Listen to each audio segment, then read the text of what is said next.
Hey folks, it's a beautiful October day and I'm spreading compost on the garden for next year. So I thought I'd stop and show you how I make compost. I write about this all the time. So what you have to do, well, you can see the tomatoes.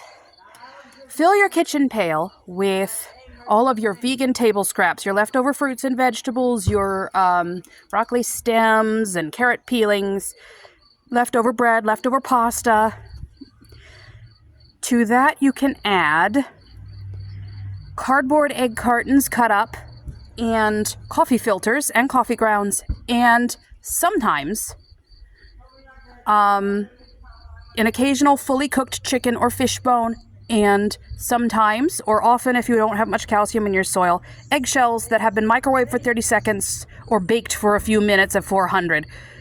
I put raw eggshells in my compost once upon a time and got E. coli, so I don't do that anymore. And then you layer it up, you cover it up with grass clippings or weeds you've just pulled, or a piece of cardboard so that the food waste is never on the top. And if you have any manure from a guinea pig or a horse or a rabbit or another vegetarian animal, or chicken poo, but not dog poop or cat poop, that would be very toxic, you can stir that in as well. But always put the nice clean weeds and cardboard on the top, and keep layering it up like a trash lasagna, with weeds or cardboard on top.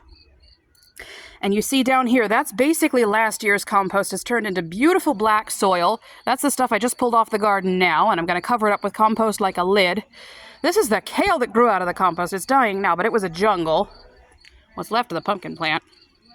The guinea pig is helping me eat weeds. And you see, over the weeds, I'm pulling up some of the weeds and honestly just leaving some of them there to cover up with the black compost from a while ago that's fully decomposed. Don't panic if you see a little bit of leftover food in it, but it should be mostly black.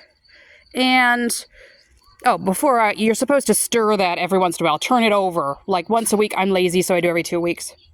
But every 4 days, once a week. Spread it out on your patch. At the end of the year, when it's about to get a frost, we're going to have a freeze probably within 2 weeks. That's the garden I haven't pulled up yet. It's still making a little food and one last flower. And then over there's the cardboard that I'm going to put over top of the compost. Weigh it down with a rock.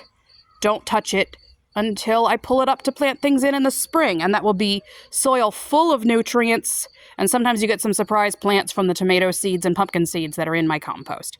So that's a way to get you started. Say goodbye, guinea pig. Say goodbye, Lady McFluff.